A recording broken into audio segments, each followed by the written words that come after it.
fun with this panel. So why are you laughing at that already? We got a little bit more fun, right? So the game plan was not for me to moderate this panel. And then we got on the panel prep call and they were unhinged. And so I was like, I think I'm just gonna sit up there with you to keep it in order a little bit. Let's start off with introductions. I should also maybe give you a little bit of orientation of how we have the stage organized. First and foremost, angel investing is a spectrum. Everyone on this stage has an incredible amount of knowledge. But the main thing that is different is just how far along in their journey they are. So despite the name being Rookie and Rainmaker, those titles don't really reflect well to anyone. But if we're gonna put them in categories, because we're humans and we like to bucket people, this group is our further along in the journey group. They didn't like the term Rainmaker, so we're working with that. And this is the group that is newer in the journey. I will let you guys give your own intros. Jack, why don't you start us off? And then maybe in addition to your intro, a little bit about like why you got into angel investing. Jack Dempsey. I'm an active mentor, investor, educator, very active in the Twin Cities startup ecosystem. Among other titles I carry, I am the Schultz Executive Fellow for Entrepreneurial Practice at the University of St. Thomas, where I teach a couple of courses. And I'm also mentored residents for tech startups and made a host of angel investments over the last couple of years. Hi, I'm Diana Floaton. I'm a product strategist at LiveFront, a local digital agency. I've been involved with angel investing for about 7 years, first through Gopher Angels and now through Groove. I got involved because I used to work at 3M and was in corporate strategy, and that was kind of a microcosm of startups within 3M and would be analyzing different opportunities in their businesses, whether it be window films, headsets people was a trend we were looking at. How does that link to 3M technology? So it was kind of just when I left 3M, like an intellectual interest in still being parts of those conversations. And I knew I'm not an entrepreneur myself. I'm the integrator role in EOS and the person who likes to execute things. So getting involved with startup investing was a way to hear those problems, analyze and be involved, but not be the passionate visionary that kind of stays with it, because I knew that wasn't my personality. I'm Dan Frankowski. I'm a data scientist and software developer, and I have been for about 30 years. And when I moved back to Minnesota, I actually make charitable investments every year. I've decided that the money that I'm saving over 30 years should just sit around and should do something. And I don't know what. So I guess I would consider myself an impact investor. I want to see that money go and do something useful. I'm not primarily in it to make money. If I got back the same money that I gave, that would be okay, as long as some companies that came into existence that are good companies for whatever reason. And so the impacts that I'm the most interested in, number one, I started with older tech companies in Minnesota. So I worked on the West Coast, and there are 100 or 1,000 times. One of my friends said there's more venture capital in one office park in South Bay than in the entire state of Minnesota in like 2018. And so I thought that having a healthier ecosystem here would be good. And then two other more specialized things are I like companies that combat climate change, companies that try to lower healthcare costs. But I really like Darren Cotton's talk. Previously, he just wants to make money. And in some sense, we're not completely different. I think if he were investing in something that were illegal or entirely immoral, he wouldn't want to do it. Conversely, if I invest in something that immediately fails, that's not actually very useful, because I want a self-sustaining thing that does good in the world. So we share some commonalities. So that's a little bit about me and where I'm investing. Oh, and I've invested in 25 funds in 20 companies so far. Perfect. I'm still with Galen Rosard. For the sake of this introduction, first angel or early stage investment check was written in 2009 through a student-run venture group, Dakota Venture Group. Now most of my personal investments are through Groove and our early stage venture funds. So knocking on the door of the 100 investments, which you're a party, you guys will be invited. Good afternoon, everyone. Evan Doran, President and CEO of the Doran Group, which is a vertically integrated, multi-family focused real estate development group and manager. My original going in strategy was I was going to be investing in real estate tech, construction tech, property management tech. And it turns out I have made exactly 0 investments in that space. And in fact, my first investment was an ultrasound technology company. So total deviation. I can get more about why that is. I think the thesis for me has just remained focused on Minnesota growth companies. I believe that if we want to grow as an economy and as a community, we need a consortium of folks to find new ideas after them. So that's kind of the core reason of my why. And, look forward to more conversation. Hi, everyone. My name is Morgan Kennedy. I am the Vice President of Partnerships at Minnesota Vikings. And I got involved in angel investing about a year ago through the Groove Fund. And why I got involved is I always talk about my personal why being about connecting people, ideas, and experiences to inspire meaning making. And so for me, it's finding what's interesting, what's unique, what's different out there that's really kind of leading the way in terms of consumer behavior. And then if you were to ask my husband, it's also a little bit about money. So a little bit about me. Hi, everyone. My name is Amy Margetta, banker at Bell Bank, and I got into angel investing through this lady over here. I actually spent 15 years working with companies to help them grow, primarily on the debt side, to merge, to divest, to working capital, buy equipment, real estate. And I met Michaela on a panel somewhere, and she's like, "Do you angel invest?" I was like, "No." And then she kind of said, "Why?" I said, "I don't know if I know how." To which you can imagine she furrowed her brow, gave me a sarcastic look. And so really 6 months later, I was working with Grove and made my first investment in 2023 and have done a couple since then. My why is both I enjoy having this as an asset class in my overall portfolio, and I also like that it's different than philanthropy in the sense that I can also do good by giving these investments and expecting something back in return. It's a really nice balance. So my first question for a panel, I challenged folks this morning to think about what jumping in looks like for them. And most of the time, writing the first check is really nerve-wracking, challenging, or maybe there was no thought. I'm curious to hear maybe someone from our newer group as well as our seasoned group. What did that first check look like for you?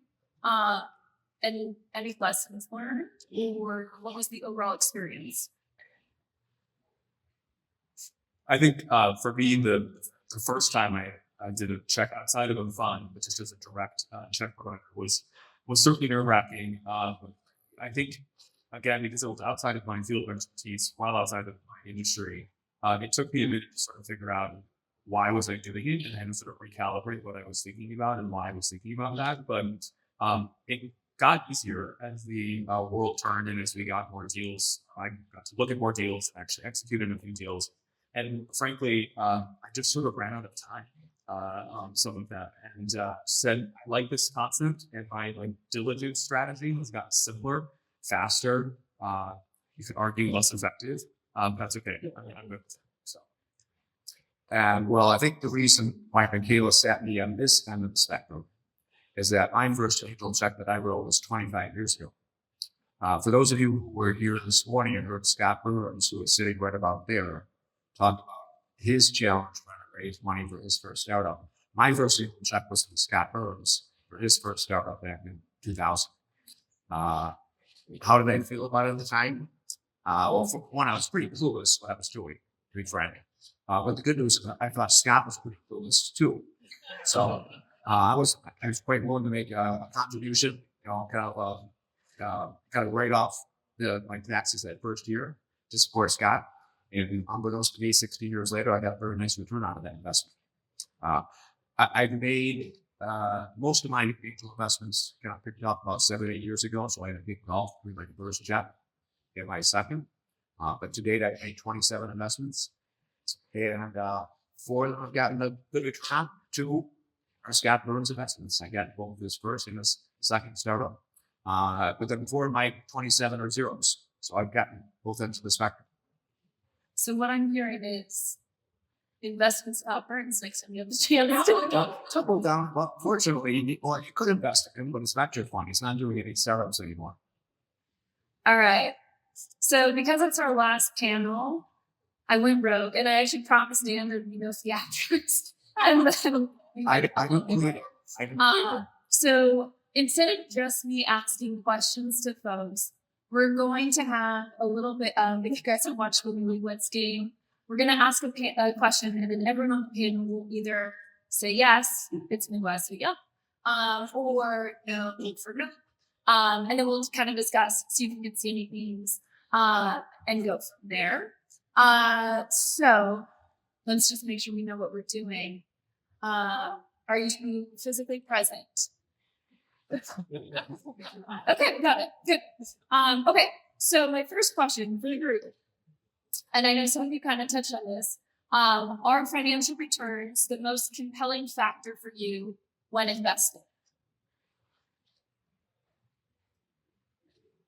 Yeah. Okay, so we've got 4 of the 6 saying no. You have already explained that you're kind of on the social side.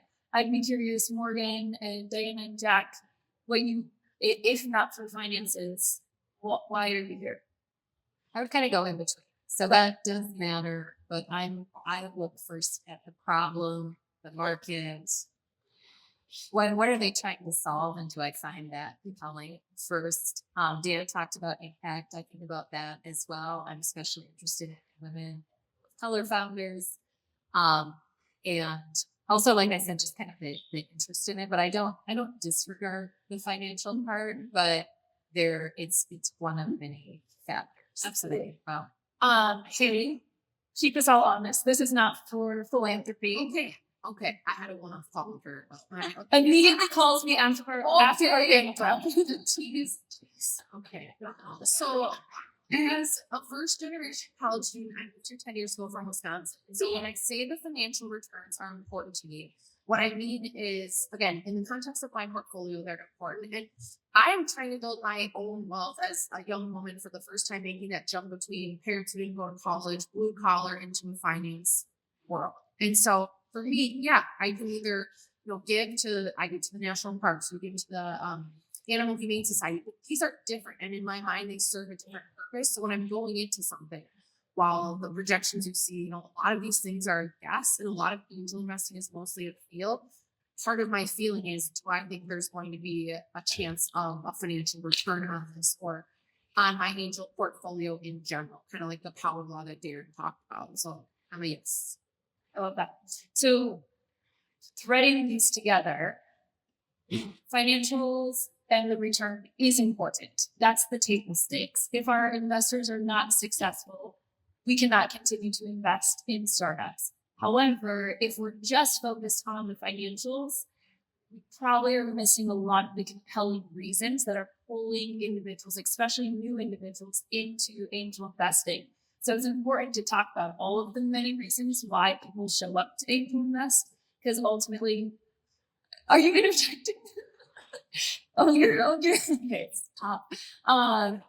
But this is important, especially for Midwesterners, because I feel like we often just focus on financials, and there's so many other reasons that are compelling us to engage. And so I'd like to kind of start the conversation with that, because there's so many flavors and varieties in between. But we will, yes. Yeah. Okay, next question. Do you have a specific portfolio allocation strategy? So Darren talked about taking your investments, dividing it between 10%, getting throughout the 10 years. Are you looking at diversification, money to deploy in a given year? Just a general strategy.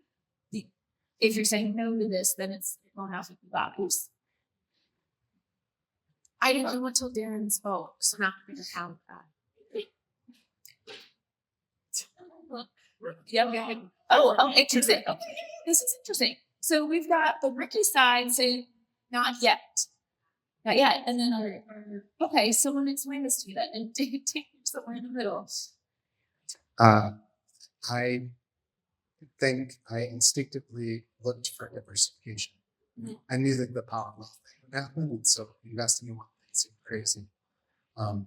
But other than that, well, 10% a year, 30% CPG, all that stuff, I don't know any level of detail. I think we just looked at, or do we feel good before I do this about our kids' college education, our house, retirement, and this can be a piece of it, but it won't take us down if we don't make any money on any of these. So You have to be willing to lose. yes. Would you invest? So that was kind of the first threshold. We're not threatening our, my husband and I have good jobs, but we don't have generational wealth or anything to fall back on. So that was kind of the first threshold. And then when I've made individual investments, it's been more in areas I know, which were the intersection of digital and healthcare, one or the other or both. I don't tend to groove invest in a wide variety of things, but with that individual ones, it's been. I wanna understand this, have some comfort level with what they're doing. And I think about asset allocation. 20 years ago, everyone talked about stocks versus bonds and what the right mix was. Now, the way I think about it, the way I encourage people that don't think about it is, stocks, bonds, and private investments. And some percent of your good portfolio is your private investments. Some of that's private equity, some venture capital, but I think some is angel investing. So we've got a percent of our portfolio for angel investing. That we do. I know Darren well. I did the math, divided up how much we're going to invest over a 10-year period, and that's how we allocate our investments. And there are some sectors that I like others, but I think it all starts with asset allocation. I'll just add, I'm learning. I'm still at the very beginning. I just want to learn. I want to see things. I want to try different things. I want to try to understand it differently. But the other part of that learning, I think you asked at the beginning, of how we pick. And for me, it was a lot about trusting Groove and getting to know you and read kind of the approach. Because I'm the big picture thinker. I go by gut. I go by instinct. I go by vibe. And so it's really important to me that I trust in you guys as the ones who know kind of details of what that is and kind of along the way. Okay, perfect. My next one. So we're gonna invite our audience to participate with us. So you have fans. Yes, it is raising it. You're gonna participate either way, so let me warn you all not. If you don't raise your hand, that's a no. Okay. So get ready. And this question. Would you invest in a founder with a great idea, even if you personally didn't like them? You guys, nothing. Oh, read. Scandalous. Oh, okay. It's a unanimous note up here. All right, so I want to point out, I said on our pre-call that if you think of companies that have been some of the most violent successes of the last 20 years, I think a lot of them are sociopaths. So this is not a decision to be taken lightly. Like, do you want to invest in Mark Zuckerberg? That's a choice. You have to think about that. this is not my joke, but I'll say it. For early stage investing, the relationship between the investor and the founder outlasts most marriages in the US. And so you are looking at a long-term relationship. And so I know our panel tomorrow is going to get into diligence, which, spoiler alert, it's all about the founder. And so kind of precursor to what we'll be getting into, digging into a little bit more tomorrow. Can you hold off on that one? Okay, audience, you can participate as a student. Do you talk over your angel investments with your spouse? But too late. Later than it should. Fair enough. Yeah. I know. Actually, Morgan, why don't you kick us off with this? Because I know you had a pretty intentional approach. Yeah, we did have a pretty intentional approach. So my husband actually works in finance. So he gets real excited about the due diligence and the understanding of the mechanics. And like I said, I'm more big picture and high level. And so we really have worked it out that I am kind of the front person of at least our group. our group investment, thinking about how do I learn, how do I attend things, how do I get to know founders, use my intuition and gut, what he really thinks about the mechanics. And so then we discuss it together, probably clearly not as often as we should, but we do discuss it together, and that's how we get to our approach, is really using both that head and the heart side of investing. And we're kind of the opposite. So when I got into this, I like the financial analysis, the business problem. My husband is not in business. He didn't care. And so I think he thought of it as he likes to fish. So I'm going to go buy a $500 fishing rod. I kind of go, okay. And then I was like, well, I'm going to write an upper 4-figure check. And I think he thought I would be writing a fishing rod size check or a radar for the boat or something. And so, you know, we had to iron out our communications early in this journey because I did not give him enough warning of what it meant for that first check experiment. He's gotten used to it. But yeah, it's different than having a fishing hobby. And my wife, Claire, she doesn't meet all the founders that we invest in, but she meets the majority. And she has no problem for any decision to make before we make.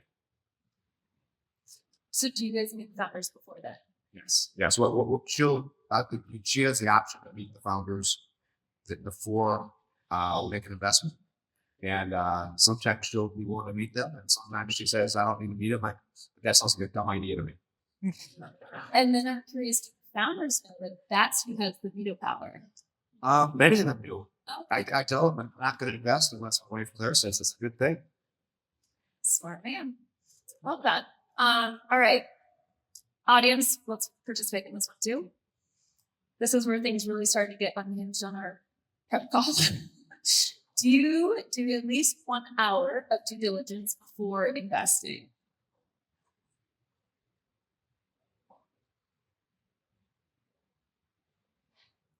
Okay. Dan, you got to start us off. On the call, I kind of said it's like vibe coding. You just like close your eyes, just jump right in. And what I realized as we were going through the call is I can do that in part because I'm relying on the system where someone else has done just some due diligence. I almost never invest in a company where someone else, like Groove or what have you, hasn't at least looked into it. Someone does have to do due diligence. There are plenty of scammers out there who take $5,000. But what I think about is, do I want this company to exist in the world? Do I think this company has a chance of success? Then that's it. Like, what else am I going to do? Look at their financials. All their growth projections are just total fiction. None of them are going to be real. Not early stage. Early stage, you have no idea what's going to happen. So I don't try to worry about something that I can't understand. Yeah, I think I'd add, my first, angel investment or in that class was through Groove as a limited partner. And so that gave me a comfort level of diversification in and of itself to allow me to start dabbling in more direct investments. But I started and I was like, I would have the best goddamn spreadsheet with all the tabs and all of like data points. And I think I went through that exercise one time. It was the first company that I invested in. I was like, shit, I'm not doing that again. It's way too much. And we don't have, most of us in the room likely have other things we're working on, whether it's other jobs, other responsibilities and obligations. And so I didn't have the capacity to try to successfully run a business and also diligence every little thing that's going on. So I think we have to recognize where our best strengths lie and then rely on some of the due diligence that Groove or others are providing. And then if you have that vibe match with a company that you believe in the mission, the founder, the strategic plan, then go all in. Yeah, I would say my experience, my first check was very much like that. It was my smallest check and the one I did the most work for. I decided that wasn't sustainable. My pivot now has been really looking at the team. So the co-founders or founder and deciding what I think of them, what challenges that have they overcome, why do I think that they're going to persevere when things get tough. But as a banker, we pull a lot of credit scores. So now when I do my individual investments, seriously, one of the best pieces of information you can ask for if you're going to get into a marriage with someone is, can I see your personal credit score? Because you would be surprised. It was my experience Bumble, you know, hey, what's your balance sheet look like? What's your credit score, right? My husband would tell you that. You can check the boxes and he's the man. My point is, your credit score says a lot about how you take care of your own personal finances. And if it isn't good, there are many, many reasons why that would be the case. You can't nurture this child, this company, if you don't have your own ducks in a row. So for me, when I think about diligence now, it's about the team, and it's much more about one or two pieces of key information. My husband's probably not going to be happy about that if we could just clearly state. I love that. Next thing it was to be asking for Uber ratings too. Yes, Michaela brought it up. What is the person's Uber rating? Service. Nobody's actually going to do it based on that, but we unraveled a little bit. Okay, for everybody, have you ever invested in a space that you knew little about, some industry?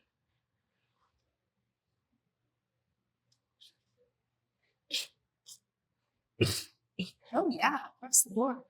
Who would like to start us off? Some comment. I mean, you kind of mentioned in your intro you had high hopes to invest in.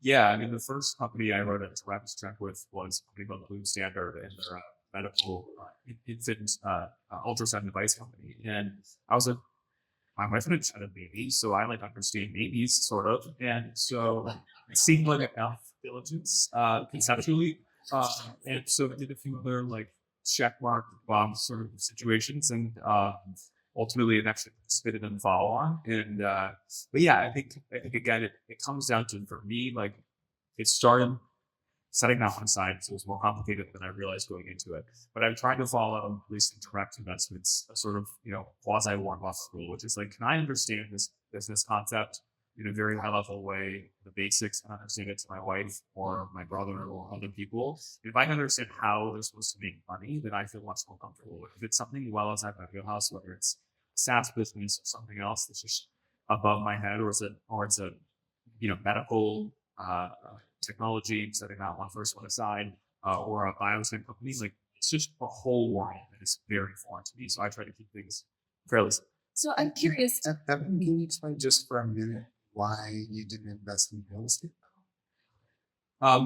Yeah, I have invested a lot in real estate, so I felt compelled to sort of diversify, and it's part of the mission too of like expanding sort of Minnesota companies. For me personally, as a beyond the finances. So for me, it was important to look at other ways, not just to make money, but to help the region. So I'd be so curious. Darren told us earlier, invest in what you know. And I think as we were all listening, we're like, yeah, that's good advice. But then yet everyone on this stage has said, I've invested in things that I know very little about. So either did we totally discount the good advice we've been given? Did we make mistakes? Or is there some opportunity when you invest at the end of your time? So I'll answer that by talking about this question and a prior question, because I don't do one of those that I don't do an hour of diligence.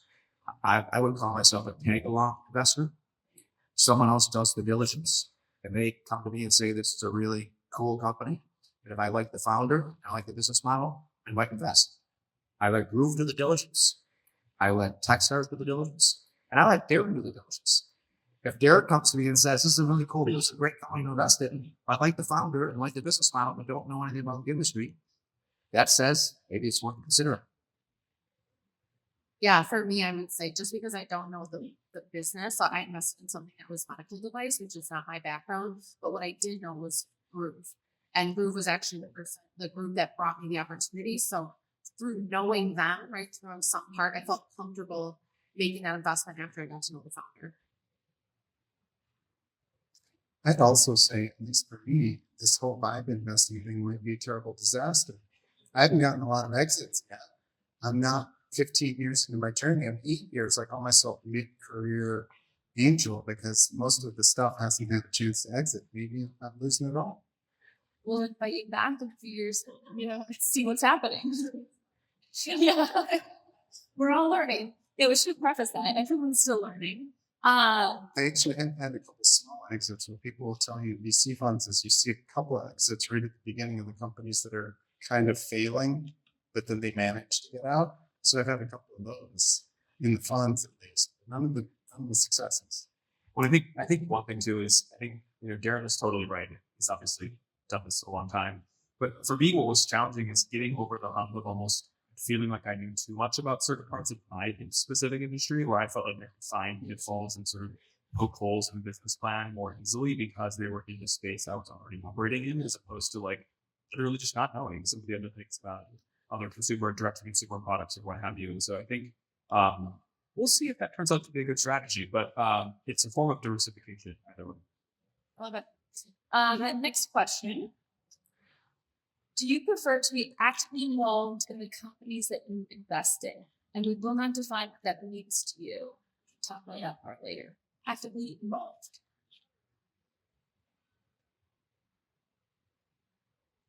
Maybe kind of a mixed bag. Who wants to kick us off? I'll just say quickly, like I would be involved so long as I feel like to the founding team or to the management team, it's helpful. They want me to be involved, but I'm not looking to be involved if they are not interested. Amen. Like drop. Yes. This contradicts what most people think, though. So I feel like we need to explain this a little bit more. Most people think as you get into angel investing, you must be meeting with your founders, you must be mentoring, maybe you're on boards. That seems to be the norm of what people coming into angel investing think. I feel like Monica mentioned this, right? Mrs. Myers talking. She said, I don't want some meddlesome person. That's what she didn't like about angels. They wanted to meddle. They didn't know what they're talking about. That's fair. I already have a day job. So I'm going to let the founders run their own business. And I think the deeper you get, the more things you have questions about and want to figure out. And I think the role, unless you were asked or needed, is to stay high level. And I did work at a software SaaS startup at the angel stage, and working at one, it would have really driven me nuts if funders had been in the weeds day to day, micromanaging work. Yeah, I agree with what Evan said. To the degree it's helpful, and it can be very helpful, but uninvited, it can be uncomfortable. All right, Jack, I'm going to call you out. You are a loved mentor in this ecosystem. So I know you're quite involved with founders, and they find that incredibly valuable. So how would you kind of balance some of this discussion of hang back? Well, I do love mentoring. Thank you for calling me out. That's why I said, yeah, right? Because I enjoy mentoring. But I'm very clear with my founders. I'm here to be helpful for how I can be helpful. Yeah, I have some founders I mentor that I don't invest in. I have some founders that I mentor that I invest in, and then I'll talk with them once a month. And others I'll talk with every 2 weeks if they want. Others I'll talk to once a year when I get their annual update, and I'll call and ask them questions. But they all, I mean, very clear. The companies I invest in, I'm there for that. If I can be helpful, great. If I can't be helpful, don't risk my money by spending time with me if I can't be helpful. So what I'm going to summarize this as an individual investor, know your core strengths, how you can add value. If you can't add value, trust the people you're investing in that they will find the resources, but also build good communication with your founders so you have that rapport, so they know when and how to call on you if the time arises. Is that a fair description of what we're saying? Well said. Perfect. All right, let's keep cruising. Okay, so we're moving off of our flipboard. I'm sorry. This is a little bit more like reflection questions. And so, Evan, I'm going to send this one to you. What's one thing, despite all of your experience, that you still find hard about investing? I think the hardest thing for me, I've been direct angel investing since I think about 2021, so only a few years. I think the thing that Darren talked about in his talk earlier is just cultivating the access to the opportunities is still a challenge. I think the ecosystem, the Groove and Techstars and others have helped develop over the years. It's been an incredible boon to our the local community, but it's still, like you said, Morgan, if you got a day job, it's hard to break into that. And this sort of thing is great to participate in, but that's been the hardest challenge for me. Is just not just getting sort of awareness, but actual direct access outside of that fund model. I think there was a learning curve just to become an angel investor. Like I didn't come in as an expert. I think there can be this assumption that everybody that does it starts out as an expert. Whereas if I wanted to learn Italian, nobody would think I'm coming in as an expert.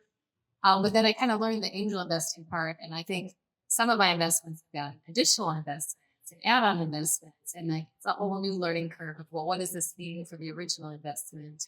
And it gets more complicated as more players get involved past that angel stage. And now some of mine are entering that. So like, I have a day job. I don't learn this all over again. It's hard. Yeah, I would agree. I just always still feel behind. Like I'm missing one more piece of information where I'm not caught up. So as I learn, that's probably We're getting close to our final time. I'd be interested in maybe just doing down the row, like a parting piece of advice or one little nugget to leave the audience with.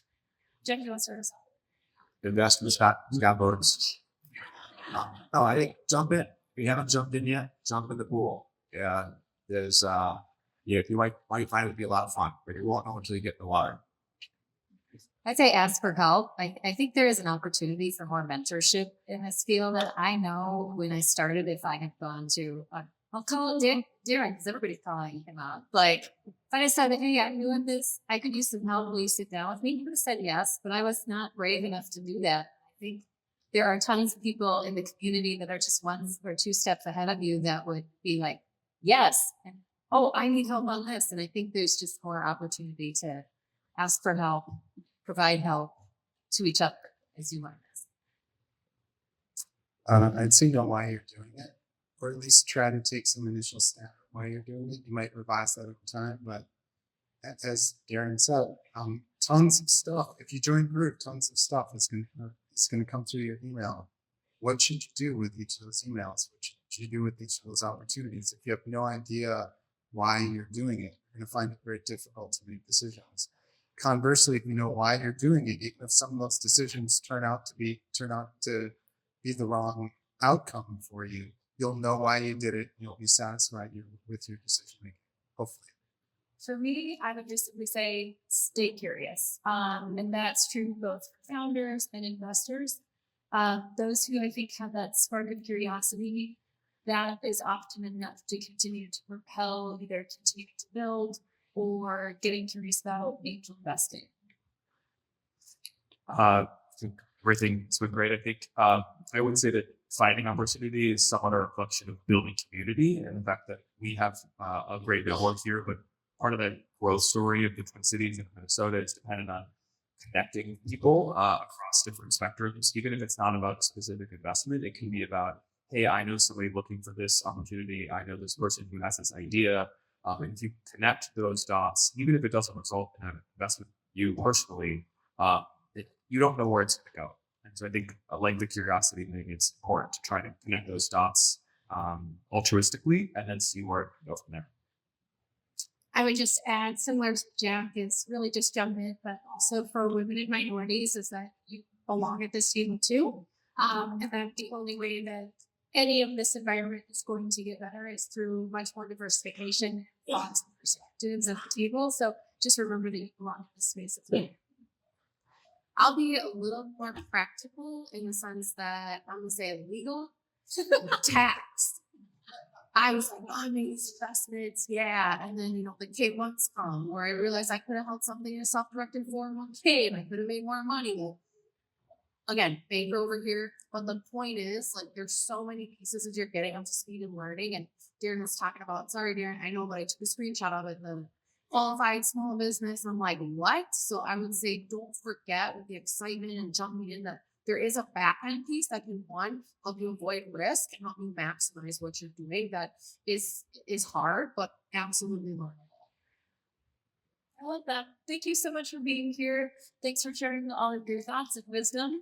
And I'm sure they'll be around if you guys want to pick their brain during happy hour. Don't move quite yet. We've got a few more parting notes for you guys, but thanks for having us.